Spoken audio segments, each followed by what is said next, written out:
রোদপুর এতিমখানার সবচেয়ে শান্ত মেয়ে ময়না দূর হতে পিটপিট দৃষ্টি মেলে আড়হা ইসাকে দেখছে।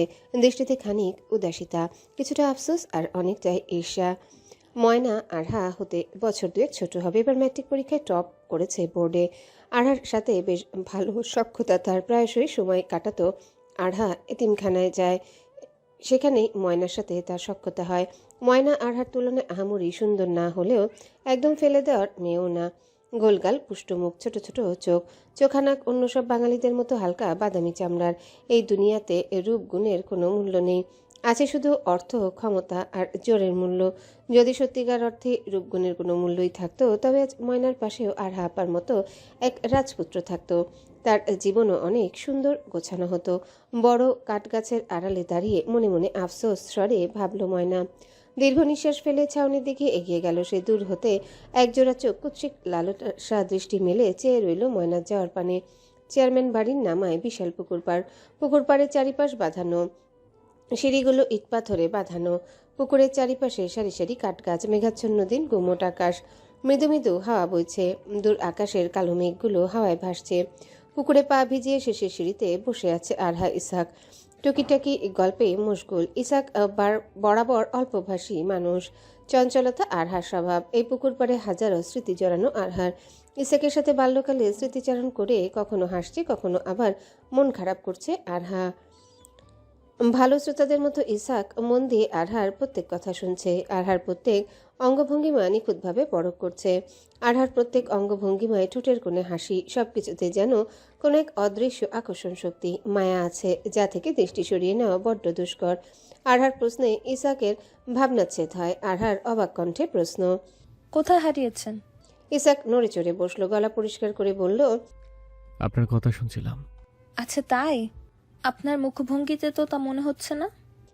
বলেই মৃদু হাসলো আড়হা। ইসাক বলল, আমাদের কাল সকালে ঢাকার পথে রওনা হতে হবে। কালই?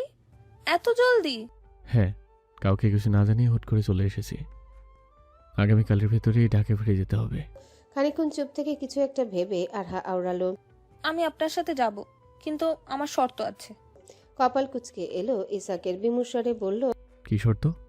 এনা আপু আমাদের সাথে বাড়িতে থাকবে, আউট হাউসে না। একা একা ওই বাড়িতে থাকতে ভয় হয়, কোনো সঙ্গী নেই, সারাদিন নিষ্প্রাণ কাটাতে হয় আমাকে। এ না মানসিক ভারসাম্যহীন। এ বাড়িতে থাকা আপনার জন্য নিরাপদ না, অ্যাটাক করতে পারে আপনার উপর। এনা আপুকে আমি দেখেছি, ওনার এই অবস্থার প্রধান কারণ একাকিত্ব। সে একা থাকতে থাকতে নিজের নিকষ আধার কালো এক দুনিয়া তৈরি করে নিয়েছে। ওনার ভেতরে ভয় আতঙ্ক দেবে আছে, তাই ওনার আশেপাশে অপরিচিত কাউকে দেখলে আতঙ্কিত হয়ে তার উপর আক্রমণ করে বসে। ওনার ভালোবাসা প্রয়োজন, পরিবারের প্রয়োজন। একাকিত্ব ওনাকে আরো নিকষ আধারে তলিয়ে দেবে। আড়হার প্রত্যেক কথা মন দিয়ে শুনল ইসাক। আড়হার কথাবার্তা আচরণে হতভম্ব সে। বেশিরভাগ লোক অ্যানা সম্পর্কে অজানা, হাতে গোনা জন কয়েক যাও জানে, সবাই এড়িয়ে চলে অ্যানাকে, কেউ ভয়ে, কেউ আবার ঘৃণায়। একজন মানসিক ভারসাম্যহীন রোগীর প্রতি কেই বা সহানুভূতি দেখায়। সুযোগ পেলে কেউ কুকুরের মতো আচরণ করে দূর দূর তাড়াতে পিছু পা হয় না। কিন্তু এত বছরে এই প্রথম কেউ অ্যানাকে নিয়ে ভাবছে, তার প্রতি সহানুভূতি দেখাচ্ছে। আড়হার অ্যানার প্রতি সহানুভূতির বিষয়টা ইসাকের মন ছুঁয়ে গেল। বাবা মায়ের মৃত্যুর পর অ্যানাই তার একমাত্র পরিবার। আড়হার প্রস্তাবে ইসাক মুগ্ধ হলো, মুগ্ধ হয়ে চেয়ে রইল আড়হার মুখ পানে। আশ্বসন কণ্ঠে জিজ্ঞাসা করলো আড়হা, আমার শর্তে রাজি আপনি? ইসাক ম্লান হেসে সংক্ষিপ্ত উত্তর জানালো, হ্যাঁ, রাজি। সন্ধ্যা নেমেছে, এতিমখানার বাচ্চারা নিজ গৃহে রওনা হয়েছে। বাচ্চাদের সাথে দিন কাটিয়ে বেশ ফুরফুরে মন আড়হার। বিদায় বেলা চোখ ঘোলাটে হয়ে এলো। যাওয়ার সময় ময়না বেশ কিছুক্ষণ আড়হার বুকে লেগে থাকলো। মনে এক অদ্ভুত অনুভূতি কাজ করলো আড়হার। বুক সূক্ষ্ম অজানা কষ্টে ভার। ময়নার মাথায় হাত বুলিয়ে দিয়ে বলল আড়হা, মন দিয়ে পড়বি ময়না, অনেক পড়তে হবে, বড় কিছু হতে হবে, টিভির পর্দা আসবি তুই। ময়না উল্লসিত মনে মাথা দুলিয়ে উত্তর দিল, ইনশাল্লাহ আপা, আমি একদিন আমার লক্ষ্যে পৌঁছবই, দোয়া করিও। সন্ধ্যার পর ঝুম বৃষ্টি শুরু হলো। চারিদিক তখন অন্ধকারে তলিয়ে। লোডশেডিং হয়েছে। অন্ধকার ঘর, মোমবাতির টিমটিম আলো জ্বলছে। বৃষ্টি বরাবরই আরহার ভীষণ পছন্দ, কিন্তু বৃষ্টি দেখতে দেখতে চা খেতে খুব পছন্দ। এই 2 মাস ইসাককে যতটুকু চিনেছে ওনারও অপছন্দ না। দুজন মুখোমুখি বসে চায়ের কাপে চুমুক দিচ্ছে, দৃষ্টি অদূর অন্ধকারে। আরহার মন ভার লক্ষ্য করে প্রশ্ন ছুড়ল ইসাক।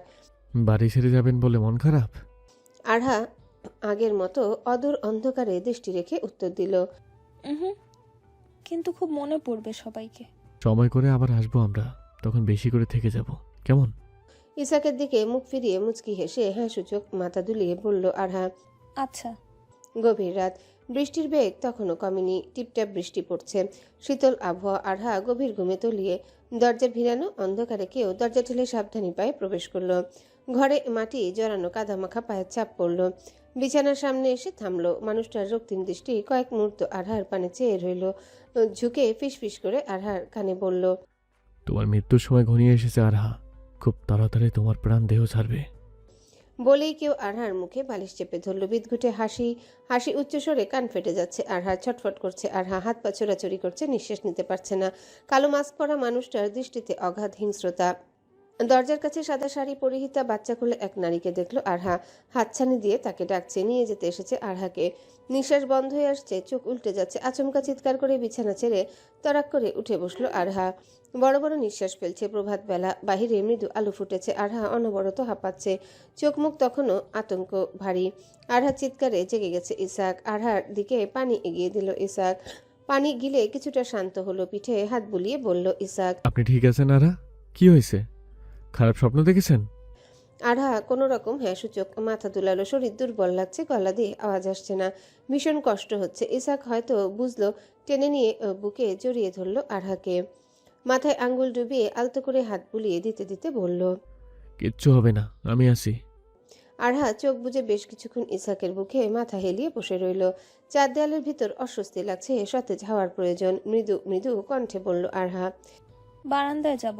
ইসাকের হাতের বাঁধন হালকা হলো। আরহা খানিকক্ষণ নিস্তেজ থেকে টেনে টেনে ভারী শরীর নিয়ে বিছানা ছেড়ে বারান্দার দিকে পা বাড়ালো। আচমকা দৃষ্টি আটকালো দরজার দিকে। কাদামাখা পায়ের ছাপ। ছিটকে উঠলো আরহা। কিছুক্ষণের জন্য ভয়ে কুঁকড়ে গেল। ভীতু নয়নে ইসাকের দিকে তাকাতে গম্ভীর কণ্ঠে উত্তর দিল। ভোরে ঘুম কেটেছিল, তাই বাগানে বেরিয়েছিলাম। আরহা দ্বিরুক্তি করলো না, সংকোচিন বারান্দায় চলে গেল। সকালের নাস্তা সেরে সবার থেকে বিদায় নিয়ে বাড়ির উদ্দেশ্যে গাড়ির দিকে পা বাড়িয়েছে ইসাক। আরহা গাড়ির কাছাকাছি আসতে এতিমখানার কেয়ারটেকার তনয় ছুটে এলো চেয়ারম্যান বাড়ির দিক। তনয়কে এভাবে ছুটে আসতে দেখে থেমে গেল আরহা। আরহা কিছু বলার আগে হাঁপাতে হাঁপাতে বলল তনয়। ময়না, ময়না। বুক কামড়ে উঠল আরহার, আতঙ্কিত কণ্ঠে বলল। কি হয়েছে ময়নার? ময়না আর নাই আফা, ক্যাডাই জানি ধর্ষণ কইরা এতিমখানার পেছনে নগ্ন অবস্থায় মাটি চাপা দিয়া রাইখেছে তারে। ময়না হত্যার তদন্ত চলছে। খুনি প্রচণ্ড চতুর, নিছক হত্যাকাণ্ড, কিঞ্চিত প্রমাণ ফেলে যায়নি খুনি। রোদপুর থানা সিনিয়র ইন্সপেক্টর জিহাদের কাছে কেসটা হস্তান্তর করা হয়েছে। জিহাদ এত বছর ঢাকা ধামরায় কর্মরত ছিলেন, সম্প্রতি বদলি হয়ে রোদপুর নিজ গ্রামে এসেছেন। জিহাদ সবার কাছে কর্মদক্ষতা, নিষ্ঠা পরায়ণতার জন্য বেশ পরিচিত। সাত সকাল রোদপুরের আকাশে খানিক পূর্বে সূর্য উঁকি দিয়েছে। গত রাতে ঝড়ো বর্ষণে পথঘাট স্যাঁতস্যাঁতে কাদা জলে ডুবে। এতিমখানার সামনে ছো করে গাড়ি থামলো। কাদা জল ছিটে পড়ল দারোয়ান মন্টুর গায়ে। খেপে গেল মন্টু।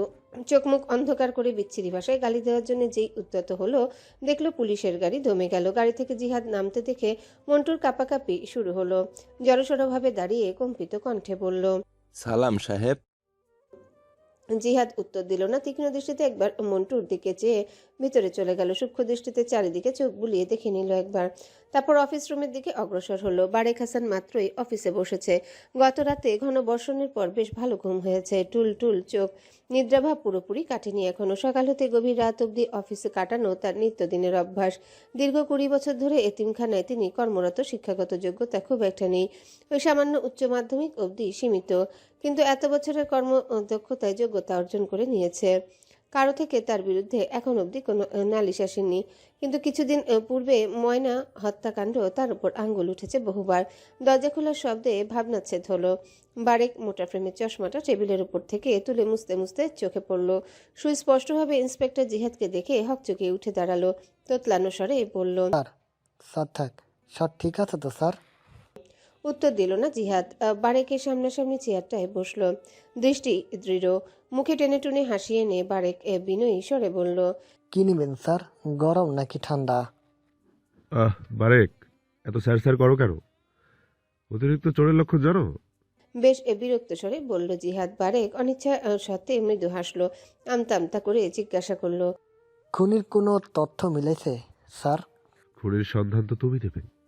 বারেকের মুখের হাসি উড়ে গেল, ভয়ে চুপসে গেল একদম। জিহাদ হো হো করে গা কাঁপিয়ে হেসে উঠল, বলল, এমনভাবে ভয় পাচ্ছ যেন খুনটা তুমি করেছো। আমি গরিব, খেটে খাওয়া নিরীহ মানুষ। এত বড় কলিজা কই স্যার? ভয়ে ভয়ে বলল বারেক। তার মানে তুমি বলছো এটা প্রভাবশালীর কাজ? বারেক আবারও ঘাবড়ে গেল, ভয়ে তোতলাতে শুরু করলো। আমি আমি কই বললাম সো স্যার। জিহাদ চেয়ারে হেলান দিয়ে সূক্ষ্ম দৃষ্টিতে বারেকের চুপসে যাওয়া মুখটা পরখ করলো। ভয়ে জড়সড় মতো হয়ে আছে, দৃঢ় কণ্ঠে বলল জিহাদ। ক্রাইম স্পোর্টটা কোন দিক? এইদিকে স্যার। বারেক জিহাদকে পথ দেখিয়ে নিয়ে গেল। বাগানের পিছনে ঘুরে বেশ সময় নিয়ে দেখছিল জিহাদ। ময়নার ঘরের প্রত্যেকটা জিনিস খুঁটিয়ে খুঁটিয়ে পরখ করছে। হঠাৎ কিছু একটা দেখে থমকে গেল সে। দরজার পেছন হতে ভাঙা বোতাম পেয়ে বাঁকা হাসলো, ফিসফিস করে বলল, খুনের সময় ঘরে দুজন ছিল, একজন ধর্ষক আর একজন দর্শক। ময়নার এমন করুণ পরিণতি মেনে নিতে পারেনি আরহা। সেই ছোটবেলা হতেই ময়নার সাথে সম্পর্ক তার। মেয়েটার সাথে রক্তের সম্পর্ক না থাকলেও আত্মার সম্পর্ক ছিল। কিছু কিছু সম্পর্ক গভীর হয় খুব। ছোট বোনের মতো স্নেহ করত ময়না, ও বড় বোন ভেবে প্রচণ্ড শ্রদ্ধা করত। মেয়েটার লেখাপড়ার শখ ছিল খুব, দু চোখে স্বপ্ন ছিল অটুট। আরহাকে জড়িয়ে ধরে খুব করে বলতো, বুবু, একদিন আমি অনেক বড় হব, আমার নাম হবে খুব, পেপারে ছবি ছাপাবে, দেখো। আজ সত্যি সত্যি পেপারে নাম ছেপেছে, ফ্রন্ট পৃষ্ঠায় বড় করে ছবি দেওয়া, বড় বড় অক্ষরে লেখা ধর্ষিতা। আজকাল কোনো কিছুতে মন নেই আরহার। কখন সূর্য উঠছে ডুবছে, দিন গিয়ে রাতে মিলছে, স্মৃতিতে নেই তার। সারাক্ষণ গভীর কোনো চিন্তায় ডুবে থাকে। বুকে ভারী পাথর পড়ে আছে, সর্বক্ষণ অস্থির অস্থির লাগে। মাঝে মাঝে গভীর রাতে ঘুমের ঘোরে ময়নাকে দেখে। ময়না হাত বাড়িয়ে পুকুর পাড়ে ডাকে। মেয়েটার চোখে মুখে আগের মতো সেই সতেজতা নেই, উজ্জ্বল হাসিটাও হারিয়ে গেছে, কেমন যেন মলিন হয়ে থাকে। চেহারায় কালচে কালচে ভয়ঙ্কর চিহ্ন। রোদপুরের পশ্চিমে পোড়াবাড়ির পুকুর পাড়ে শেষ সিঁড়িতে মন খারাপ করে বসে, শুধুই কাঁদে। মাঝে মাঝে আরহার দিকে হাত বাড়িয়ে ডাকে। কেন বারবার ডাকে? কি বলতে চায় মেয়েটা? তবে কি ময়না অন্যদের মতো কিছু বলতে চায়? তাই বলি কি বারবার দেখা দিচ্ছে আরহাকে? শুনতে অদ্ভুত, অবিশ্বাস্য হলেও সত্যি।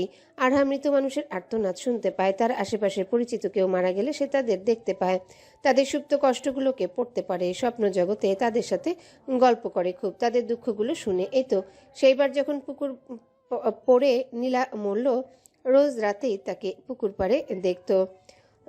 মেয়েটা খুব কাঁদতো, হাতে গলার কালচে চিহ্নগুলো দেখিয়ে দেখিয়ে কিছু ইশারা করতো। বোবা তো, কথা বলতে পারতো না মেয়েটা। তারপর রবিউল কাকা যেই রাতে খুন হলো, সেই রাতেও পুকুর পাড়ে তাকে দেখেছিল আরহা।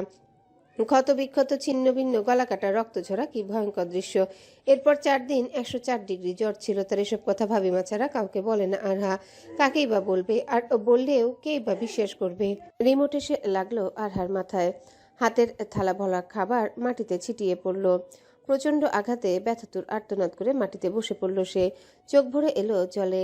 অ্যানা তা দেখে খুশি মনে লাফালাফি করছে, যেন মাত্র বড় কোনো সুসংবাদ পেয়েছে। সপ্তাহ 2 কেটে গেছে আউট হাউস থেকে এই বাড়িতে উঠেছে অ্যানা, কিন্তু ব্যবহারে বিন্দুমাত্র পরিবর্তন আসেনি।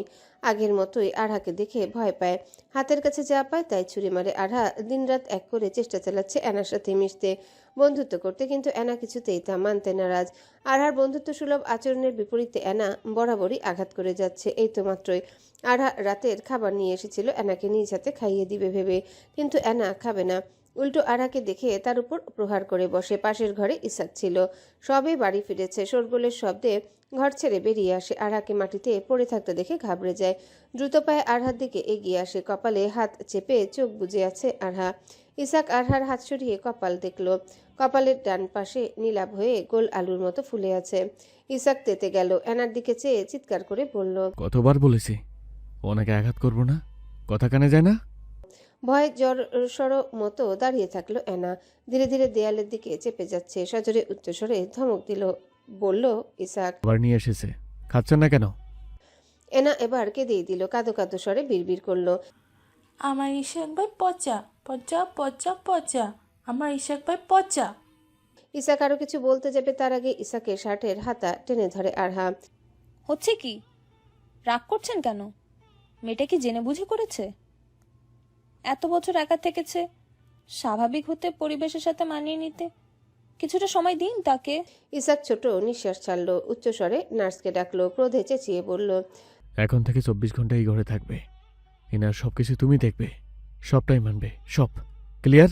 নার্স নত মাথায় হ্যাঁ সূচক মাথা নাড়ালো। আরহা কিছু বলতে উদ্যত হলো, তার আগে ইসাক চোখ রাঙানি দিয়ে বলল, কোনো কথা না, আমার কথাই শেষ কথা। আরহা দমে গেল। ইসাক আরহার হাত টেনে নিজের ঘরে নিয়ে এলো, বিছানায় বসিয়ে আইস ব্যাগ আনতে বেরিয়ে পড়লো। মিনিট দুয়েক কাটতে না কাটতে আইস ব্যাগ আর ফার্স্ট এড বক্স সাথে করে ফিরে আসলো। আরহার মুখোমুখি বসলো। গায়ে এখনো অফিসের শার্ট জড়ানো, শার্টের হাতা কবজি অব্দি তোলা, চোখে মুখে ক্লান্তির ছাপ, কপালে বিন্দু বিন্দু ঘামের রেশ, দৃষ্টি এখনো কঠোর। কাছে থেকে ইসাককে খুঁটিয়ে খুঁটিয়ে দেখছে আরহা। আচমকা কপালে আইস ব্যাগ ছোঁয়াতে ঘোর কাটে আরহার, ব্যথায় মৃত্যু আর্তনাদ করে উঠল। ইসাক কয়েক পলক চেয়ে কপালে আলতো করে আবারও আইস ব্যাগ ছোঁয়ালো। আরহা নিমিষে চোখ বুজে নিল আবার।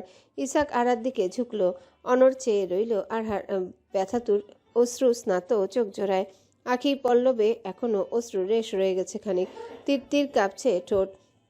সাজগোজবিহীন অতি সাধারণ মুখখানা অসাধারণ লাগছে ভীষণ। আচ্ছা সত্যি কি মেয়েটা অসাধারণ, নাকি ইসাকের দৃষ্টিতেই এত অসাধারণ দেখায়? বক্ষপিঞ্জর উথাল পাতাল দৃষ্টিতে ঘেরা, অস্থির লাগছে ইসাকের। আরহার কপালে বাম লাগিয়ে দ্রুত সরে এলো। ইসাক সরে যাবার খানিক বাদে চোখ খুলল আরহা।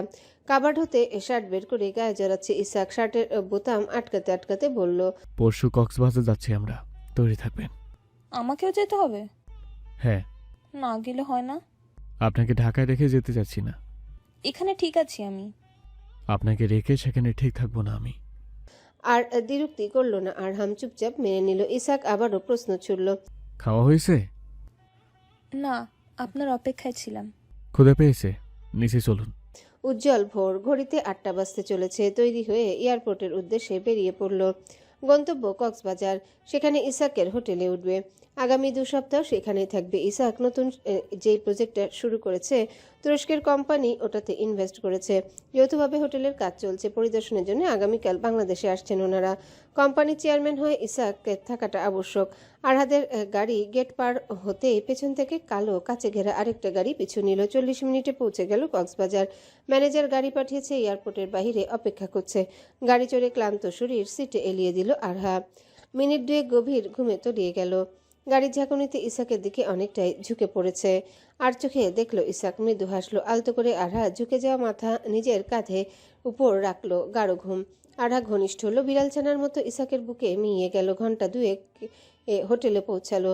ইসাকের নম্র ডাকে ঘুম কাটলো আরহার। চোখ কুচকে পিটপিট দৃষ্টি মেলে আশেপাশে চাইলো। গাড়ি হোটেলের সামনে থেমে। ইসাক আরহার দিকে ঝুঁকে আছে, সে তার বুকে লেপটে। নিদ্রাভাব কাটিয়ে বাস্তবে ফিরে তড়াক করে উঠে বসলো। গলা ঝেড়ে বলল, কখন পৌঁছালাম? মাত্র অসুস্থ লাগছে আপনার? না, ক্লান্তিতে সামান্য মাথা ব্যথা। ডক্টর ডাকবো? প্রয়োজন নেই, রেস্ট নিলে কেটে যাবে। শিওর? আরহা হ্যাঁ সূচক মাথা নাড়ালো। ম্যানেজার এসে গাড়ির দরজা খুলল। একগাল হেসে গদগদ করে বলল, ওয়েলকাম স্যার। কি খবর আলতাপ, সব ঠিক? জি স্যার, সব ঠিক। তুরস্কের আলী আহতাব স্যারের সাথে কথা হয়েছে, ওনাদের ফ্লাইট টেক আপ করেছেন। আপনার অর্ডার অনুযায়ী সব কাজ শেষ।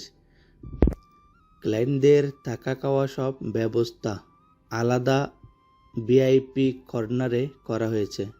কোনো কিছুতে যেন কমতি না হয়, দেখো। আরহা চারিপাশ দেখছে। গাড়ি থেকে নেমে প্রথম যে কথাটি মনে এসেছে চমৎকার, তারপর খুঁটিয়ে দেখার প্রশ্ন। হোটেলের উঁচু প্রবেশ দুয়ার, দরজায় কাঠের উপর ভারী সোনালি কারুকাজ, জমিনের টাইলস আয়নার মতো ফকফকে, যেন চেহারা দেখা যাবে। নিশ্চয়ই পরিষ্কার পরিচ্ছন্ন করতে লোক লাগে অনেক।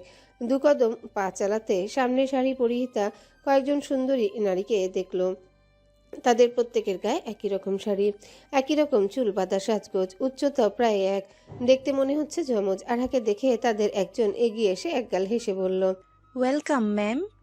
গলায় চিকন ফুলের মালা পরিয়ে দিল। অন্যজন ওয়েলকাম ড্রিঙ্কস এগিয়ে দিল। ইসাকের দিকে ফুলের মালা নিয়ে এগিয়ে আসতে হাত বাড়িয়ে মেয়েদের থামিয়ে দিল। আলতো করে আরহার হাত ধরে লিফটের দিকে এগিয়ে গেল। ব্যাপারটা আরহার মন ছুঁল। ভীষণ ভালো লাগলো। লিফটে আর চোখে একবার ইসাকের দিকে চাইলো আরহা। আচ্ছা, সে কি মানুষটার প্রতি দুর্বল হচ্ছে? অমাবস্যার গভীর রাত। আজ আকাশে চাঁদটা যেন মেঘেদের আড়ালে লুকিয়ে, চারিদিক ঘন আধারে তলিয়ে নির্জন চেয়ারম্যান বাড়ি। নুয়াস বিছানায় হেলান দিয়ে বসে, এক হাতে কাচের গ্লাস, অন্য হাতে মদের বোতল। নুয়াস নেশার ঘরে দুলছে। এক হাত ঘোমটা টেনে নুয়াসের পায়ের কাছে আবিদা বসে, পা টিপে যাচ্ছে অনবরত। আচমকা আবিদার বুক বরাবর লাথি দিল নুয়াস। বিছানা থেকে নিচে গড়িয়ে পড়ল আবিদা। বাঁকা হয়ে মাটিতে পড়ায় কোমরে প্রচণ্ড আঘাত পেয়েছে। রাগে চিৎকার করে অকথ্য ভাষায় গালাগালি করে উঠল নুয়াস। খা, ভাত খাস না? গায়ে জ্বর নাই? ভালো করে পা টিপতে পারস না? আবিদের চোখ জলে ভরে এলো। ব্যথাতুর কোমর ধরে উঠে দাঁড়ানোর চেষ্টা করলো, পারল না। ধপ করে আবারও মাটিতে পড়ল। এতে যেন নুয়াস আরো বেশি ক্ষিপ্ত হলো। দুলতে দুলতে বিছানা ছেড়ে নিচে নামলো। আবিদা সামনে এসে থামলো। কোমর বরাবর লাথি মেরে পেটের উপর চাপ দিয়ে দাঁড়ালো। প্রচন্ড ব্যথায় ছটফট করছে আবিদা। কাতর কণ্ঠে কান্না করতে করতে বলল, পায়ে পড়ি আপনার, ছাড়েন আমারে। পাশের রুমে আব্বা শুনতে পারলে কেলেঙ্কারি ঘটবে। নুয়াসের রাগ যেন আরো বাড়ল। আরো জোরে পেটে পাড়া দিয়ে চাপ দিয়ে ধরলো। পায়ের নখ আবিদার পেটে দেবে গেছে। পেটে পা পিষতে পিষতে বলল নুয়াস, খা মা, খুব সাহস বাড়ছে তোর, তাই না? মুখে মুখে কথা। আমার আব্বার ডর দেখাস আমারে? আমার এই নুসান চৌধুরীর ডর দেখাস? ফকিন্নির বাচ্চা। অকথ্য ভাষায় গালিগালাজ করে আবিদাকে এলোপাথারি মারতে থাকে। আবিদা মাটিতে উপুর হয়ে হাত মুখ গুজে নুয়াসের পায়ে কপাল ঠেকিয়ে কান্না করতে থাকে। আবিদার চোখের জলে নুয়াসের পা ভিজছে। আবিদার অসহায়ত্ব আহাজারি। আমাকে ক্ষমা করে দেন, আর কোনোদিন আপনার মুখের উপর কথা বলবো না। শুনল না নুয়াস। আলমারির পেছনে রাখা মোটা লাঠিটা বের করলো। এলোপাথারি আবিদাকে মারতে শুরু করলো। আবিদার সারা গায়ে লাঠি চালনা করছে, যেন আবিদা কোনো মানুষ না প্রাণী। আবিদার যন্ত্রণা ভারী আর্তনাদ চার দেয়ালে শোষ করে বাজছে। সেই দিকে ধ্যান নেই নুয়াসের। সে একের পর এক নৃশংসভাবে আবিদাকে আঘাত করছে। নিকষ আধার ঘরের বিছানায় আড়হা বিপ্রস্ত পড়ে, হাত মুখ বাঁধা, চোখে কালো পট্টি, টোটকেটে রক্ত ঝরছে, গলায় ঘাড়ে কালচে দাগ, বাহুতে কামড়ের ভয়ঙ্কর ক্ষত, বাহু গড়িয়ে রক্ত ঝরছে টপাটপ, সারা শরীরে কামড়ের কালচে চিহু, সাদা বেডশিট রক্তে রক্তিম, ব্লিডিং হচ্ছে প্রচুর। যেই কোনো বন্য জানোয়ার খুবলে খুবলে খেয়েছে। আধো অচেতন আরহা ধীর নিঃশ্বাস ফেলছে। আধো আধো চোখে তাকানোর চেষ্টা করছে। নিকষ অন্ধকার ছাড়া কিছুই দেখছে না। সারা শরীর যন্ত্রণায় ছটফট করছে। মাথায় প্রচণ্ড ব্যথা। মাথায় বারবার ঘুরপাক খাচ্ছে। ইসাক নিশ্চয়ই খুঁজছে। ইসাকের সামনে কি মুখ নিয়ে যাবে? ধর্ষিতার কথাটা ভাবতে বুকটা চিনচিনিয়ে উঠে।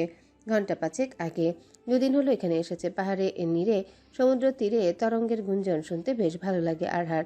সারা দুপুর ঘুমিয়ে কাটিয়েছে।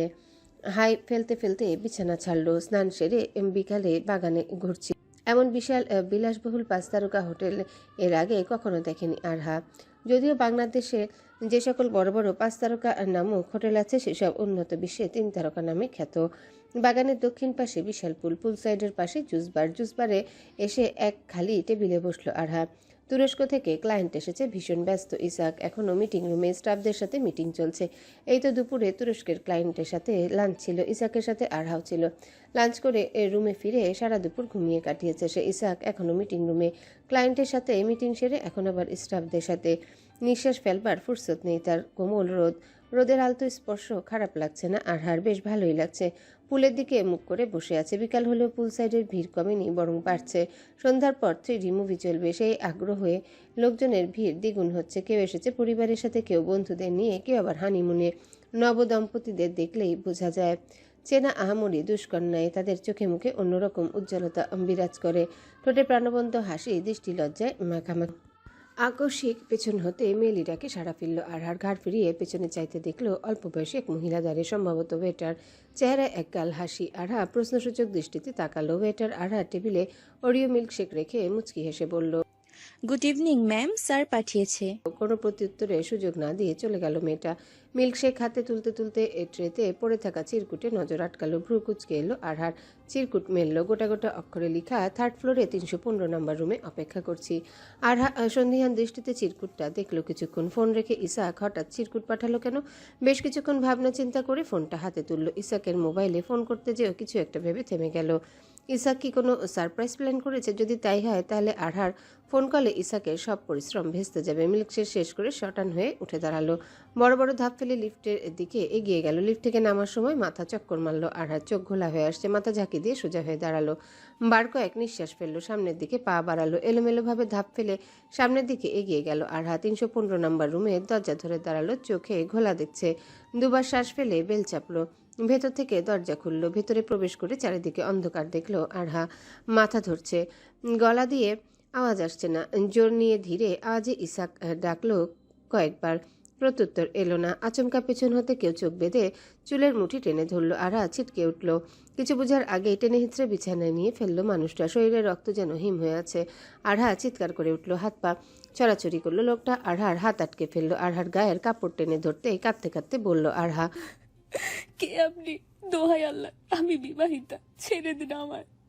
আরহার কান্না ভারী আকুতি কানে গেল না আগন্তুকে। নিজের সর্বশক্তি দিয়ে চিৎকার করলো আরহা। আকুতি মিনতি করলো, শুনলো না আগন্তুক। ছাড়া পাওয়ার জন্য হাত পা ছোটাছুটি করলো, কিন্তু বেশি দূর পারল না। ড্রাগসের প্রভাবে নেতিয়ে পড়লো। ধীরে ধীরে শরীর অবশ হয়ে এলো। নিষ্প্রাণ প্রাণীর মতো বিছানায় পড়ে থাকলো।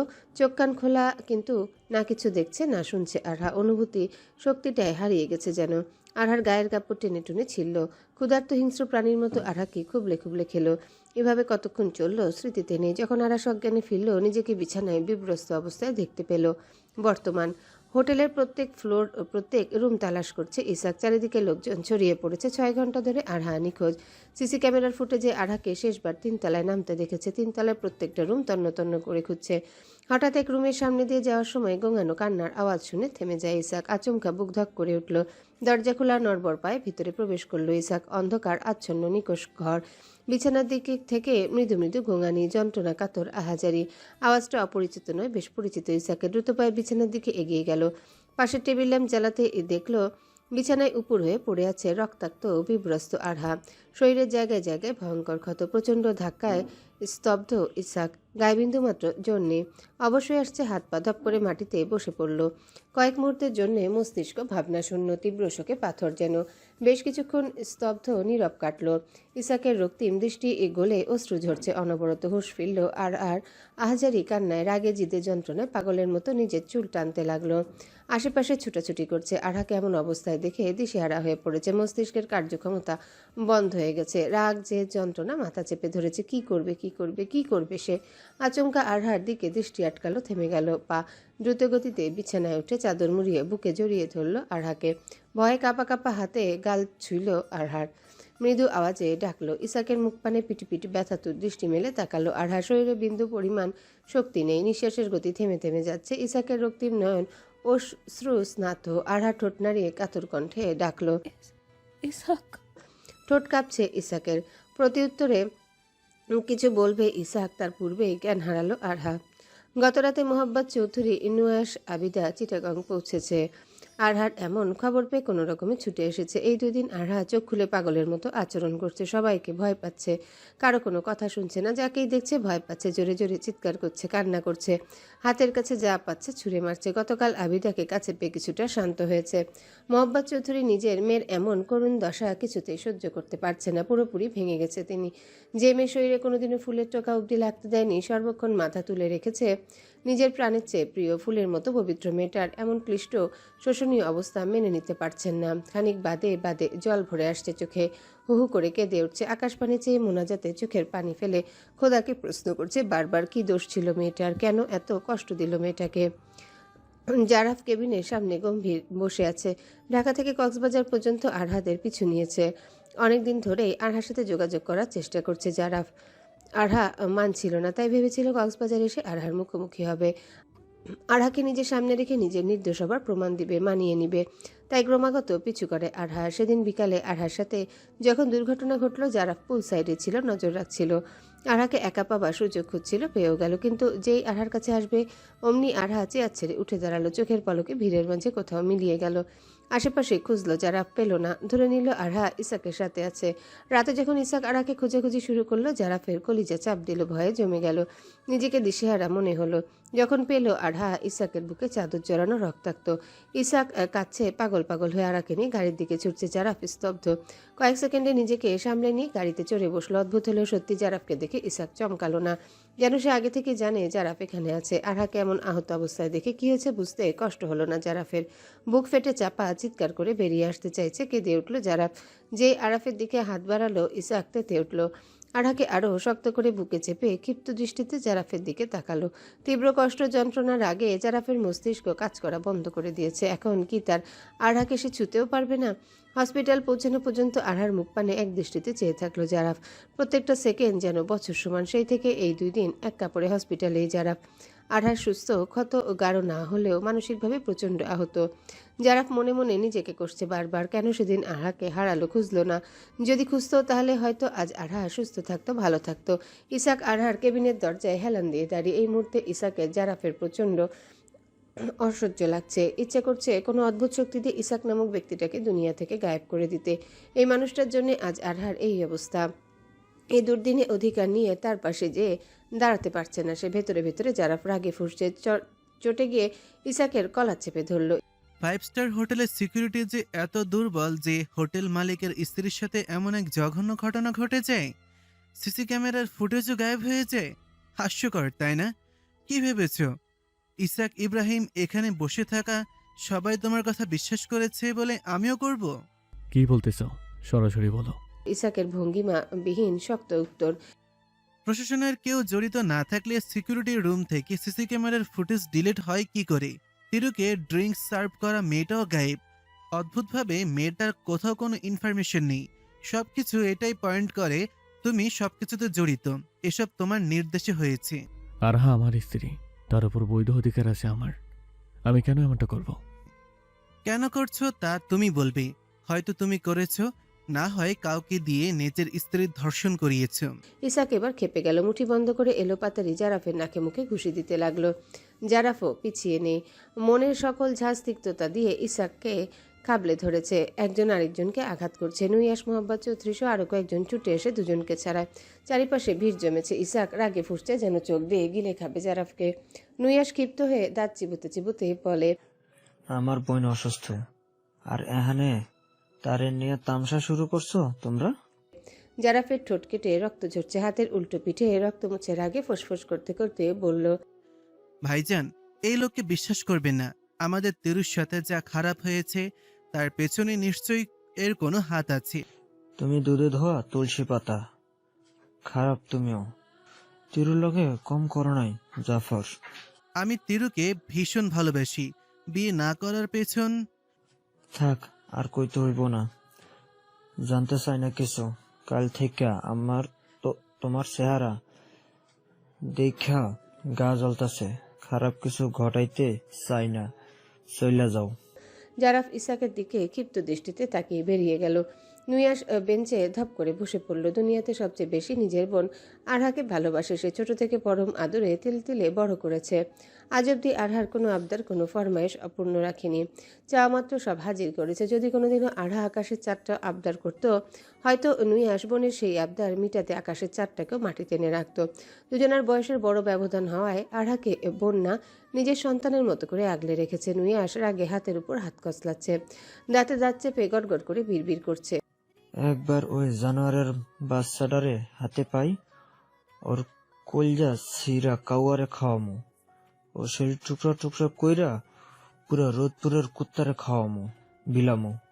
নুইয়াস আরাকে সাথে করে রোদপুর নিয়ে যেতে চাইল। ইসাক শোনা মাত্রই নাকচ করেছে। আরাকে নিজে থেকে এক মুহূর্তের জন্য আলাদা করতে চায় না সে। ঢাকায় ফিরে যাওয়া কিংবা হোটেলে ওঠা যুক্তিসঙ্গত মনে হলো না ইসাকের। আরাকে নিয়ে নিজের অ্যাপার্টমেন্টে উঠল। আবিদাও এসেছেন কিছুদিন আরহার সাথে এখানে থাকবে। এই অ্যাপার্টমেন্টটা বছর 5 আগে কিনেছে। প্রায়শই ব্যবসার কাজে কক্সবাজারে থাকতে হয়, কিন্তু অ্যাপার্টমেন্ট কেনার পর খুব একটা আশা পড়েনি। আজ সকালে বিল্ডিংয়ের সিকিউরিটিকে বলে সব গোছগাছ করিয়েছে। গাড়িতে সারা রাস্তা চুপচাপ ছিল। আরহা না ইসাকের দিকে একবার তাকিয়েছে, না কথা বলেছে।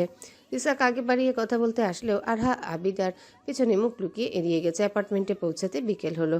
3 রুম বিশিষ্ট সুবিশাল অ্যাপার্টমেন্ট। আরহার ঘরের দুই পাশে 2টা খোলা বারান্দা। ঘরটা আলো বাতাসে ভরপুর। 4 দেয়ালের মাঝেও আলো বাতাসের কমতি হবে না বিন্দু। পশ্চিমের আকাশ সুরের দুর্বল আলোয় রক্তিম। 9 তলার উপর খোলা বারান্দা, বারান্দায় সামান্য উঁচু রেলিং। শিক ডিঙিয়ে যন্ত্রের মতো রেলিংয়ের উপর উঠে আকাশের দিকে মুখ করে নিষ্প্রাণ দাঁড়িয়ে আছে আরহা।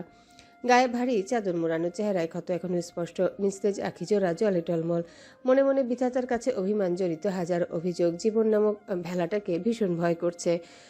সমাজ নামক ভয়ঙ্কর কূপ কি টিকিয়ে রাখবে তাকে? কি বলবে সমাজ? ধর্ষিতা। আচমকা ঘাপটি বাতাসে গায়ের চাদর উড়ে নিচে পড়ে। কয়েক পলক নিমিষে দৃষ্টিতে 9 তলার নিচে পড়ে চেয়ে থাকে আরহা। এখান থেকে ঝাঁপ দিলে বাঁচার 1% সম্ভাবনা নেই। মাথা ফেটে রক্তে ভেসে যাবে জমিন, গায়ের হাড়গুলো ভেঙে গুড়িয়ে যাবে, নাক মুখ দিয়ে অঝরে রক্ত ঝরবে। পড়ার ঠিক মিনিট 2 পর দেহ প্রাণ ছাড়বে, চারিদিক থেকে লোকজন ছুটে আসবে, একটু কান্নাকাটি হবে, তারপর আরাম অন্তিম বিদায় তোড়জোড় শুরু করবে। এটাই তো মানব জীবনের সমাপ্তি, তাই না?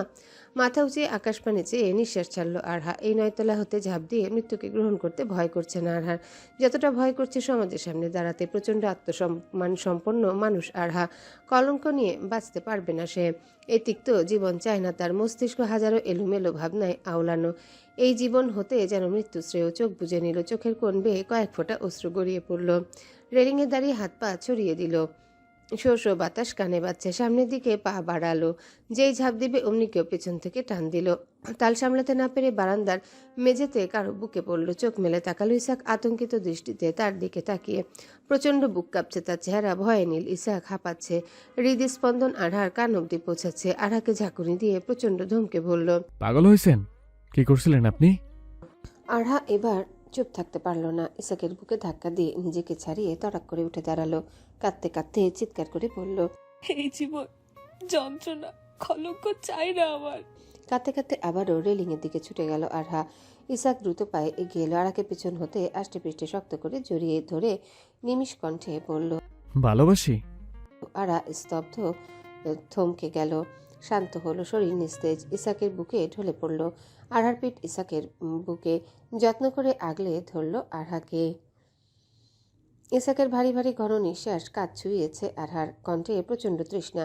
চোখ বুজে কিছুক্ষণ চুপ থেকে মৃদু কণ্ঠে বলল ইসাক, আপনি সকল যন্ত্রণা ভালোবাসায় ভুলিয়ে দেব, সব কলঙ্ক সম্মানে মিলিয়ে দেব। গভীর রাত, চারিপাশ ঘন আধারে মজে। নিকষ আকাশে কালো মেঘেরা ছোটাছুটি করছে, মৃদু মৃদু বাতাস বইছে। ঘোর ঘুমে ডুবে আরহা আচমকা হাতের উপর কারো স্পর্শ পেতে ধরফরিয়ে উঠে বসে। বিছানার পাশে পুরুষালী লেশ। আরহা ঘাবড়ে যায়, ভয়ে হাঁপাচ্ছে। ভাবিমা, ভাবিমা করে আতঙ্কিত আওয়াজে আবিদাকে ডাকতে লাগে। সাথে সাথে বিছানায় উঠে আরহার মুখ চেপে ধরল ইসাক। মৃদু আওয়াজে ফিসফিসিয়ে বলল, ভয় নেই, আমি ইসাক। ভাবিমা কই? পাশের ঘরে ঘুমাচ্ছে। আরহা শান্ত হলো, শূন্য মস্তিষ্ক, ভারী নিঃশ্বাস। ঘুম ঘুম পিটপিট দৃষ্টি মেলে চেয়ে রইল ইসাকের মুখ পানে। অধৈর্য ইসাক, কেমন যেন পাগল পাগল লাগছে তাকে। উস্কো খুস্কো চুলগুলো আউলে আছে। রক্তিম ব্যথাতুর চঞ্চল দৃষ্টি আরহার মুখ ঘুরঘুর করছে। দৃষ্টি নামিয়ে নিল আরহা, শান্ত আওয়াজে প্রশ্ন শুনল, কেন এসেছেন? ইসাকের উৎকণ্ঠা আওয়াজ। আপনাকে দেখতে। আরহা আহত হলো, চোখ জলে ভরে এলো। মুখ ফিরিয়ে বালিশে মাথা রেখে উল্টো ঘুরে শুয়ে পড়ল। কান্না ভেজে অভিমানী কণ্ঠে বলল, এত অবুঝ কেন আপনি? বুঝদার কে আপনি? অপবিত্র আমি। অগ্নির মতো পবিত্র আপনি। যাকে অপবিত্র করতে আসলে তপ্ত অনলে বর্ষ হতে হবে। আর কলঙ্ক? সম্মানে মিলিয়ে দেব। দুনিয়ার নজরে কলঙ্কিনী আমি। আমার দৃষ্টিতে সর্বদাই পবিত্র নারী। আপনার নামে কলঙ্ক রটবে। পরোয়া করি না আমি। এবার অধৈর্য হয়ে পড়ল আরহা। মানুষটা এমন জিদ্দি কেন? কেঁদে উঠল। কেন অবুঝের মতো আচরণ করছেন? নিজের ভালো বুঝছেন না কেন? অবুঝ আমি না, আপনি। আমার ভালো আপনাতে। দয়া করছেন ইসাক? আপনার ভালো মানুষই কষ্ট দিচ্ছে আমায়। দয়া না, ভালোবাসি আপনায়। ভিত্তিহীন, যুক্তিহীন। যুক্তি দিয়ে কি ভালোবাসা যায়? ধৈর্যের বাঁধ ভাঙল আরহার। ইসাক সত্যি ভালোবাসে তাকে, আগে বলেনি কেন? দুর্ঘটনার পরই কেন বলছে? আত্মহত্যা করতে দেখে দয়া দেখাচ্ছে আরহাকে। তরাক করে উঠে বসলো, বুকের উপর থেকে ওড়না সরিয়ে গলায় ঘাড়ের খামচি দাগ দেখিয়ে চিৎকার করে কাঁদতে কাঁদতে বলল, এই দেখুন, অমানুষ গেটে গেছে আমাকে, টেনে হিচড়ে খাবলে খেয়েছে। এখনো কি ভালোবাসি বলবেন? ইসাক ছলছল ব্যথাতুর দৃষ্টিতে নিমিষে চেয়ে থাকলো। আরহার যন্ত্রণাক্লিষ্ট কান্নায় হাজারো ছুরি চলছে বুকে। চোখের পলকে যেন বাচ্চা মেয়েটা নারী হয়ে উঠল। আরহার দিকে এগিয়ে গেল। আরহার গায়ে ভালো করে ওড়না জড়িয়ে দিল। অশ্রু স্নাত চোখ জোড়া মুছে চুলগুলো গুছিয়ে দিতে দিতে বলল, হ্যাঁ, এখনো ভালোবাসি। কি প্রমাণ দিতে হবে আমায়? মুক্তি দিন। প্রাণ থাকতে মুশকিল। আরহা সরে এলো। অভিমানে বিছানা ছাড়তে পেছন থেকে হাত টেনে ধরল ইসাক। আরহা চোখ বুজে নিল, শান্ত কণ্ঠে বলল, হাত ছাড়ুন। সারার জন্য তো ধরনি। কি চাই আপনার? আপাতত শান্তি। আরহা থম মেরে রইল। ইসাক পেছন হতে নরম স্বরে ডাকলো, বলল, রাত হয়েছে অনেক, অসুস্থ আপনি, ঘুম প্রয়োজন। আরহা ঠায় দাঁড়িয়ে রইল। ইসাক উঠে এলো, কোলে তুলে নিল। বাধা দিল না আরহা। নিমিষ চেয়ে রইল শুধু। বিছানায় শুইয়ে দিয়ে আরহার পাশে এক হাতে ভর দিয়ে শুয়ে রইল ইসাক। আরহার তখনও চেয়ে। ইসাক আরহার কপালে চুমু এঁকে চুলে আঙ্গুল ডুবিয়ে মৃদু হেসে বলল, সারাদিন অনেক তোর জোরে কেটেছে, বিশ্রাম নিন, আমি পাশেই আছি। আরহা নিরুত্তর। পাশ ফিরিয়ে চোখ বুজে নিল।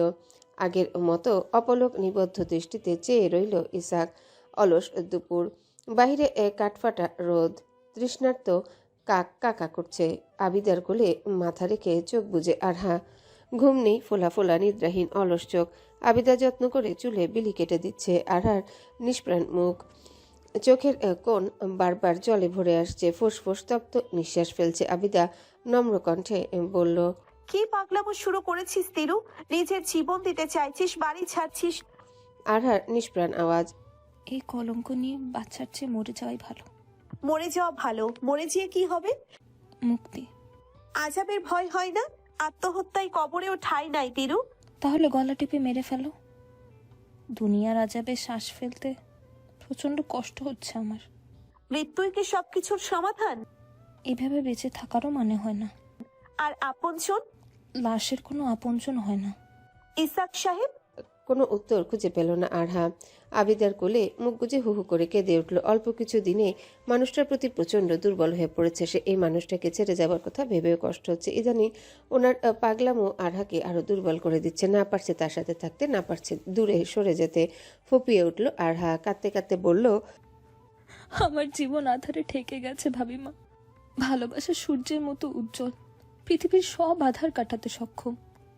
আমার জীবন এখন ঘন পাহাড়ের গহীন গুহার মতো, যেখানে সূর্যের আলো পৌঁছানো অসম্ভব। আবিদা মুচকি হাসলো। আরহার চোখের জল মুছে দিতে দিতে বলল, আলো পৌঁছালো? আলো পৌঁছানো দায়িত্ব না হয় ইসাকের থাক। কিন্তু ভাবিমা।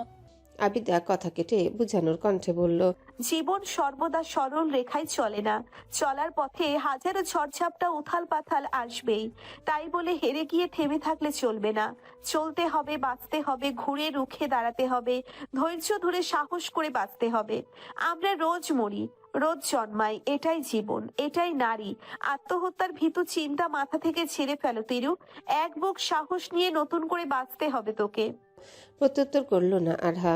আগের মতোই মুখ গুজে নিমিষে চোখ বুজে নিল। আবিদা হতাশ শ্বাস ফেলল। বেলা 10টা। মাত্রই সকালের নাস্তা সেরে রুমে এসেছে ইসাক। জরুরি কাজে বের হতে হবে, তৈরি হচ্ছে। এমন সময় দরজায় কড়া পড়ল। ভেতরে আসুন। বাথরুম থেকে উঁচু আওয়াজে বলল ইসাক। মিনিট 5 পর বেরিয়ে এলো। আরহাকে বিছানায় জড়সড় ভাবে বসে থাকতে দেখে স্মিত হাসলো। সে জানতো আরহা এসেছে। নুপুরের ঝনঝন ধ্বনি জানান দিয়েছে তাকে। আরহা চোখ উঁচিয়ে একবার ইসাকের দিকে চাইল। ইসাকে খালি গায়ে দেখে দ্রুত দৃষ্টি নামিয়ে ফেলল। গায়ের চাদর টেনে টুনে আরো ভালো করে জড়িয়ে নিল। খুব সম্ভবত বিব্রত হচ্ছে। দৃষ্টি এড়ালো না ইসাকের। কাবার্ডের দিকে এগিয়ে গেল। কাবার্ডে কাপড় সেট করা হয়নি এখনো। ব্যাগ থেকে শার্ট বের করে গায়ে জড়িয়ে নিল। বোতাম আটকাতে আটকাতে আরহার মুখোমুখি বসলো। দৃষ্টি উঁচিয়ে এক পলক তাকালো আরহা।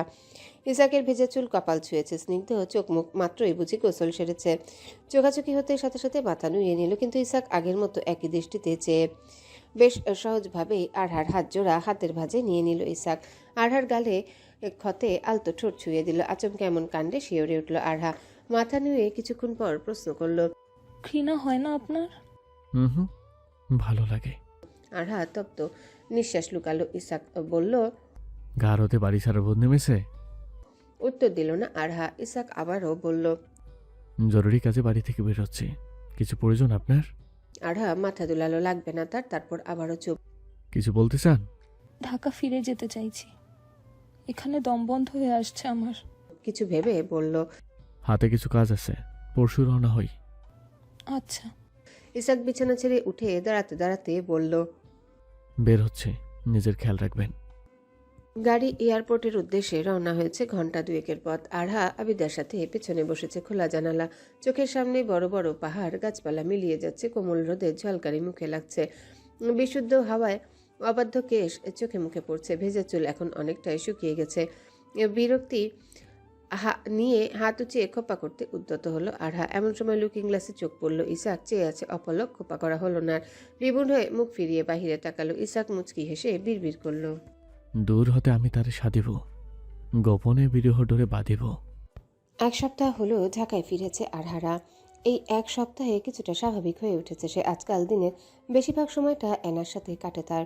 আবিদা তাদের সাথে ঢাকাতেই আছেন। মূলত আবিদার কারণে এনা আরহার সাথে কিছুটা স্বাভাবিক আচরণ করছে। এখন এনা আরহাকে দেখে জিনিস ছোড়াছুড়ি করে না আর, বেশ শান্ত হয়ে এসেছে। প্রথম সাক্ষাতে আবিদা এনার সাথে বেশ ভালো খাতির জমিয়েছে, যা আরহা এত মাসে পারেনি। মাঝে মাঝে আরহা তার ভাবিমাকে দেখে ভীষণ অবাক হয়। সবার মনের কথা কি করে ধরতে পারে তিনি। ছুটির দিন, সাত সকাল, গভীর ঘুমে সবাই ফজরের নামাজ সেরে নিচে নেমে এসেছে আরহা। চার দেয়ালে অস্বস্তি হচ্ছে। খুব বিষণ্ণ মন নিয়ে নিচতলার কাছের দেয়ালের মুখোমুখি দাঁড়ালো। এখান হতে প্রকৃতি স্পষ্ট। বাড়ির পেছনের দিকের গাছপালা, বড় বড় ঝাউ গাছ চোখে পড়ে। সূর্যের ঘুম কাটছে মাত্র। আড়মোড়া ছাড়িয়ে আকাশপানে ধাবিত হয়েছে। আরহার কৌতূহলী দৃষ্টি দূর আকাশে ডানা ঝাপটানোর ভোরের পাখিতে। এদের জীবন কি দারুণ, নিজের ইচ্ছে মতো যখন তখন যেখানে খুশি ঘুরে বেড়ায়। কখনো গহীন বনের নীড়ে, কখনো আবার দুঃসাগরের তীরে। শাসন, নিয়ম, সমাজ মুক্ত কি সুন্দর জীবন। এমন একটা জীবন যদি আরহার হতো। গভীর আফসোস, স্তব্ধ নিঃশ্বাস ছাড়ল আরহা। পেছন ফিরতে দেখল চমৎকার এক হাসি ঝুলিয়ে ইসাক দাঁড়িয়ে। আরহা সামান্য হাসল। প্রফুল্ল কণ্ঠে বলল ইসাক, শুভ সকাল। ছুটির দিন, এত ভোরে জাগলেন যে আজ? আরহার বিনয়ী কণ্ঠ। আপনি পাশে নেই, ঘুম কেটে গেছে। লজ্জা পেল আরহা। ঝটপট প্রশ্ন ছুড়ল, কিছু প্রয়োজন আপনার? চা, কফি? আপাতত আপনার সাথেই বাগানে ভ্রমণে যেতে যাচ্ছি। দ্বিরুক্তি করল না আরহা। গায়ে চাদর টেনে ভালো করে জড়িয়ে ইসাকের পিছু পিছু বেরিয়ে পড়ল। শীতের লেশ এখনো কাটেনি। ভোরে আবছা ঠান্ডা পড়লেও দুপুরে কাঠফাটা গরম। কেমন যেন ভ্যাবসা গরম আবহাওয়া। এখন সকাল, নরম ঘাসে শিশির ছোঁয়া। ইসাক আগে আগে হাঁটছে, আরহা তার পিছন পিছন। খালি পায়ে হাঁটছে দুজন। শূন্য পায়ে নরম ঘাস ছুঁতে সারা শরীর সুরসুরি দিয়ে উঠছে আরহার। দুজন হেঁটে বাড়ির সীমানার কাছাকাছি পৌঁছালো। পাশেই কাঠের বেঞ্চ, গা এলিয়ে বসে রইল ইসাক। আরহাকে ডেকে বলল, এদিকে আসুন। আরহা জড়সড় ভাবে বেঞ্চের এক কিনারায় বসে পড়ল। ভোরে গোসল সেরেছে, চুল এখনো ভেজা, গা গুলাচ্ছে, কেমন যেন শীত শীত লাগছে। চোখ মুখ জ্বলছে খুব। মৃদু বাতাস গায়ে লাগছে, অবাধ্য চুল কপাল ছুঁয়েছে বারবার। দৃষ্টি উদ্দেশ্যহীন দূর আকাশে। আকস্মিক ইসাক আরহার দিকে ঝুঁকে পড়ল। আচমকা ইসাকের এমন কাণ্ডে ধরফরিয়ে উঠল আরহা। পিছিয়ে গেল। গোল গোল চোখ করে চেয়ে থাকলো শুধু। আরহার এমন সরল চাহনিতে হেসে ফেলল ইসাক। কিছু বলল না। হাতের কাঠগোলাপটা আরহার লতানো খোলা কেশের ভাঁজে গেঁথে দিল। লজ্জায় গাল গরম হয়ে এলো আরহার। বুকের বাঁ পাশটা ধুক ধুক করছে। অদ্ভুত অনুভূতি। আরহার কেমন যেন লাগছে। আজকাল ইসাকের হুটহাট কাছে আসাটা খুব স্বাভাবিক ব্যাপার। তবু আরহার মনে প্রত্যেকবারই কেমন যেন এক অজানা ভয় কাজ করে। কেমন যেন অচেনা অনুভূতি। ভয় আবার সাথে ভালো লাগাও। ইসাকের কাছে থাকা আরহার ভালো লাগে খুব, কিন্তু মাঝে মাঝে এক অপরাধ বোধ কাজ করে মনে। লজ্জা হয় প্রচুর। বিবেক বাধা দেয় বারবার। আদৌ কি সে ইসাকের যোগ্য? সে ইসাকে ঠকাচ্ছে না তো? ইসাকের ডাকে ভাবনাচ্ছেদ হলো আরহার। ইসাকে চিন্তিত মুখ, তার কপালে হাতে উল্টো পিঠ ছুঁয়ে প্রশ্ন করল, হুট করে জ্বর এলো কি করে? জানি না। ওষুধ খেয়েছেন? হুম। ভেতরে চলুন, নাস্তা সেরে ওষুধ খাবেন। আরহার সরল আবদার এড়ানোর সাধ্য নেই। ইসাকের বেঞ্চে বসে আরহার কোমর টেনে কাছে আনলো, বুকে মাথা চেপে ধরল। আরহা আবেশে চোখ বুজে নিল। ইসাকের গায়ের মিষ্টি ঘ্রাণটা উপভোগ করছে। মৃদু বাতাস বইছে, চুলে বিলি কেটে দিচ্ছে ইসাক। বাতাসের ঝাপটায় তার লতানো লম্বা কেশ ইসাকের চোখে মুখে পড়ছে। পিনপতন নীরবতা। ইসাকের সুশ্রী কণ্ঠ, প্রকৃতি পছন্দ আপনার? হ্যাঁ, খুব। তাহলে আজ থেকে স্বাধীন আপনি। এবারে যেখানে খুশি যেখানে যেতে পারবেন। এ বাড়ি, এ বাগান, এই সংসার সবই আপনার। আরহা চুপ, চোখে একরাশি জল ভিড় জমিয়েছে, বুকে মাথা রেখে চোখ বুজে মৃদুস্বরে বলল, আমি আপনাকে ঠকাচ্ছি ইসাক। এই ঠকতে ভালো লাগছে আমার, আপনি আরো ভালো কাউকে ডিজার্ভ করেন। কিন্তু আমার যে আপনাকেই চাই। কেন এমন অবুঝের মতো করছেন? অবুঝ? বুঝটাকে শুনি। মোহু আমি, বাস্তবতা কঠিন। বাচ্চা না আমি, বাস্তবতা বুঝি। মোহু কেটে গেলে আমিও কেটে যাব। ইসাক মৃদু হাসলো আর চোখে আরাকে দেখল। ব্যথাতুর চলচল দৃষ্টি, কান্না আটকে রেখেছে, ফোঁসফোঁস করছে বারংবার, দ্রুত বেগে ওঠানামা করছে বুক। তার তপ্ত নিঃশ্বাস ইসাকের বুকে এসে ঠেকছে বারবার। ইসাক আরো গভীরভাবে জড়িয়ে নিল আরহাকে, ঝুঁকে মৃদু কণ্ঠে বলল, আপনি আমার মহানেশা, যা জীবন কাটবে না আমার। গত রাতে আবারও সেই ভয়ঙ্কর স্বপ্ন। সেই সাদা থান পরা বাচ্চাকুলে মহিলাটা এসেছিল স্বপ্নে, রক্তাক্ত হাত। প্রত্যেকবারের মতো এবারও আরহাকে ডাকছে সে। চিৎকার করে ঘুম ভাঙল আরহার। ইসাক পাশে ছিল, আরহা চিৎকারে ঘুম ভাঙল তার। জ্বরে টকটক কাঁপছে আরহা, উল্টো পাল্টা বকছে। ইসাক জড়িয়ে ধরে শান্ত করলেও ঘুম নামলো না আর। সারা রাত উল্টো পাল্টা বকে যাচ্ছে, কখনো ময়নাকে দেখতে তো কখনো আবার রবিউল কাকাকে। সারা রাত যন্ত্রণায় ছটফট করেছে। পরের দিন ভোরে খবর এলো, রোদপুর ইসাকের প্রজেক্টের পাশে আরহাদের বাড়ির কাজের বুয়ার মেয়ে যমুনা আরেক ছেলের গলা কাটা লাশ পেয়েছে। যমুনাকে ধর্ষণ করে হত্যা করে ময়নার মতো মাটিতে পুঁতে রেখেছে। ইসাক খবর পাওয়া মাত্রই রোদপুরের উদ্দেশ্যে বেরিয়ে গেছে। সারাদিন প্রচণ্ড জ্বরে কাটলেও দুপুরের পর কমল। যমুনার মৃত্যুশোক প্রখরভাবে আঘাত করেছে আরহার মনে। হাতে গোনা 2-3 বার দেখেছে যমুনাকে। ষোলশী ফুটফুটে শ্যামবতী কন্যা মেয়েটার সাথে কে এমন জঘন্য কাজ করলো? দিন দিন মানুষ বিলুপ্ত হয়ে অমানুষে ভরে যাচ্ছে দুনিয়া। অনবরত ফোন বাজছে, মোবাইলের দিকে একরাশ বিরক্তি নিয়ে এক দৃষ্টিতে তাকিয়ে আরহা, মাথাটা টনটন করছে। আননোন নাম্বারটা চিনতে খুব একটা সময় লাগলো না আরহার। জারাফের নাম্বার। হঠাৎ জারাফ কেন ফোন করছে তাকে? তুলবে না করেও ফোনটা তুলতে হলো। মোবাইল কানে ধরতেই অপর পাশ হতে জারাফের অস্থির আওয়াজ ভেসে এলো। কেমন আছো তিরু?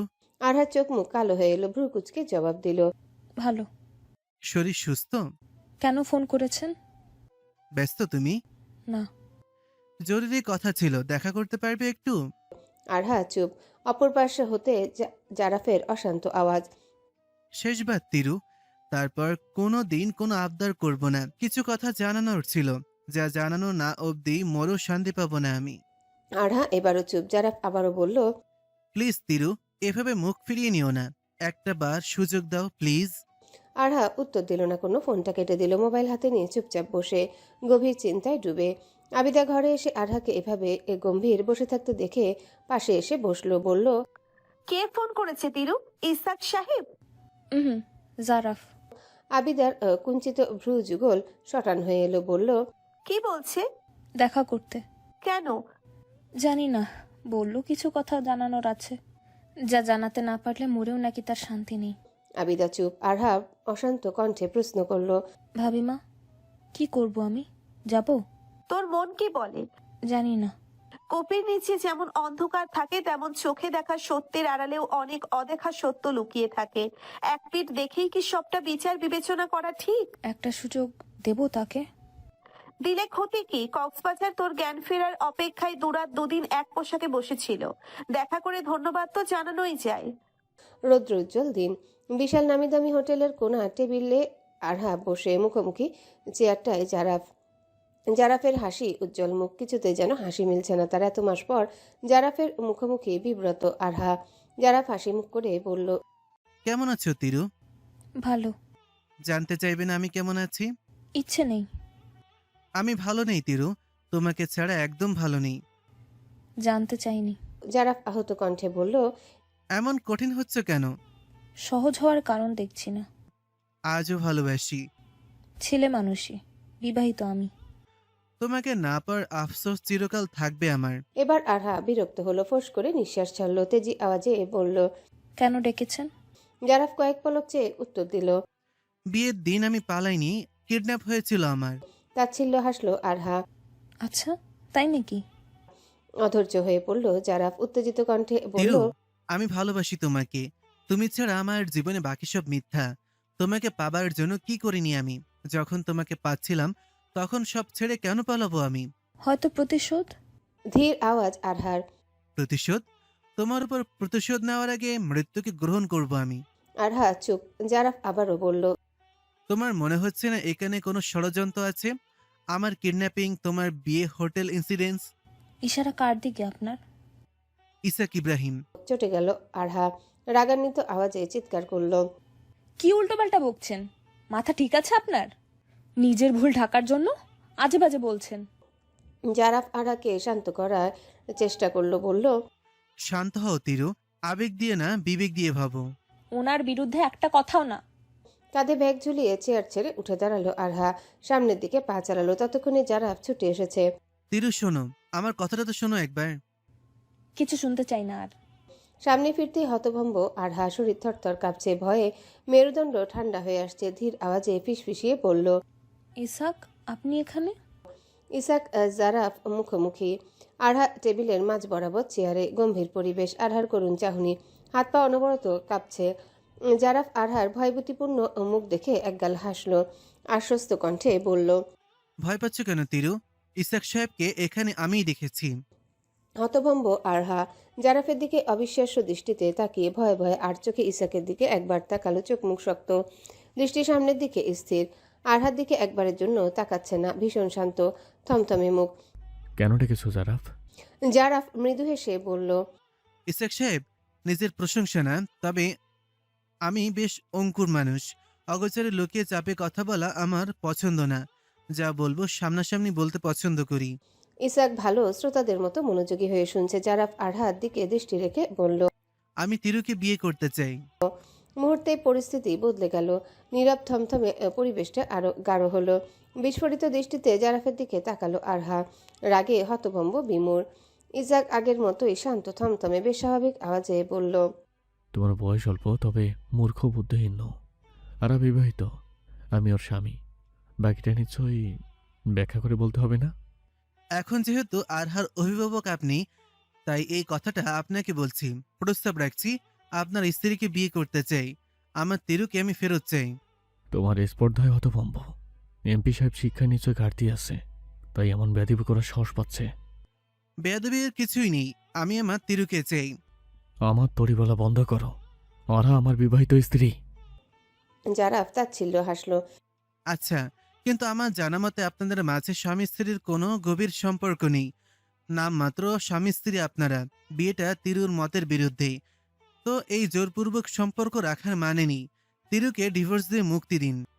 ইসাক চটে গেল। হুঙ্কার দিয়ে বলল, বেয়াদবির মাত্রা ছাড়াচ্ছ। আমি তিরুকে ভালোবাসি, তিরু আমাকে ভালোবাসে। ধৈর্যের বাঁধ ভাঙল এবার। ইসাক রেগে গেল। লাথি দিয়ে চেয়ার ছেড়ে উঠে দাঁড়ালো। থাবা দিয়ে জারাফের কলার চেপে ধরল। দাঁত কিরবিরিয়ে বলল, ভদ্রভাবে কথা বলছি বলে পার পেয়ে গেছিস। অর্হার দিকে নজর দিলে চোখ তুলে নেব, জানে মেরে ফেলবো। ইসাকের অগ্নি দৃষ্টি, রক্তিম চোখ। আরহার ভয়ে হাত পা কাঁপছে, চোখ থেকে পানি ঝরছে বরাবর। জারাফ শক্ত গলায় বলল, আমিও তোমাকে ছেড়ে দেব না ইসাক ইব্রাহিম। তুমি আরহাকে ডিজার্ভ করো না।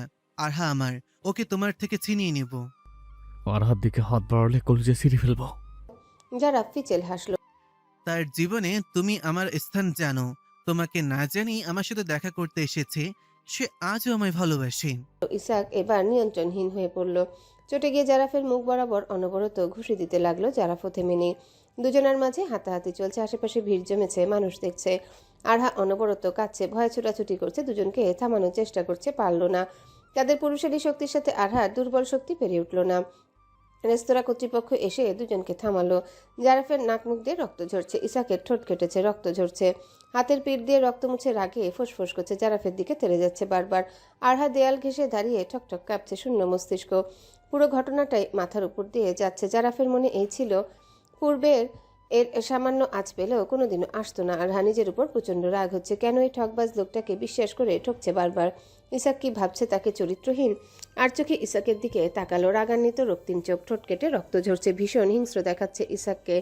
আচমকা আরহার দিকে ক্ষিপ্ত গতিতে এগিয়ে এলো ইসাক। আরহার হাত চেপে হুড়মুড় করে রেস্তোরাঁ থেকে বেরিয়ে গেল। ক্ষিপ্ত গতিতে গাড়ি চলছে। গম্ভীর পরিবেশ। জানালার কাজ ঘেঁষে আরহা বিরতিহীন কেঁদে যাচ্ছে। ইসাক রাগে ফুসফুস শ্বাস ফেলছে। শরীরের রক্ত এখনো টকবক করছে। জারাফের কলিজা কেটে ঝুলিয়ে রাখতে পারত যদি, তবে বুঝি শান্তি মিলত। আরহার কান্নার আওয়াজে বিরক্তিতে কপাল কুঁচকালো। শান্ত স্বরে বলল, কান্না বন্ধ করুন আরহা, অসহ্য লাগছে আমার। আরহার কান্না বন্ধ করার প্রাণপণ চেষ্টা চালালো, হচ্ছে না। ওড়না দিয়ে মুখ চেপে ধরলো, কিন্তু কাজ হলো না। ভয়ে কিছুতে কান্না বন্ধ হচ্ছে না। ধীর কান্নার আওয়াজ বেরিয়ে আসছে বারবার। আচমকা প্রবল ব্রেক চাপলো ইসাক। দরজা খুলে গাড়ি থেকে বেরিয়ে গেল। রাগে কয়েকবার গাড়িতে পা দিয়ে আঘাত করলো, চুল পেছনের দিকে টেনে ধরলো। ক্ষিপ্ত নিঃশ্বাসে ফোঁসফোঁস করছে। তারপর পকেট থেকে সিগারেট বের করে ঠোঁটে চাপলো, নিজেকে শান্ত করার চেষ্টা করলো। আকস্মিক ব্রেকে সামনের দিকে ঝুঁকে পড়েছিল আরহা। কপালে বেশ শক্তভাবে বাড়ি লেগেছে। কপাল চেপে ধরে ব্যথাতুর আর্তনাদ করে উঠল। পিটপিট দৃষ্টি মেলে জানালার কাঁচ ডিঙিয়ে ইসাকের দিকে তাকালো। ইসাক গাড়িতে হেলান দিয়ে সিগারেট টানছে। ভীষণ অগোছালো লাগছে তাকে। এতটা রাগী এলোমেলো ইসাককে আগে কখনো দেখেনি আরহা। এই প্রথম ইসাককে দেখে ভয় হচ্ছে আরহার। কান্না আসছে খুব। মিনিট 10 পর ইসাক গাড়িতে উঠল। বেশ শান্ত দেখাচ্ছে তাকে। আরহার দৃষ্টি আটকালো ইসাকের ঠোঁটের কোণে জমে থাকা রক্তে।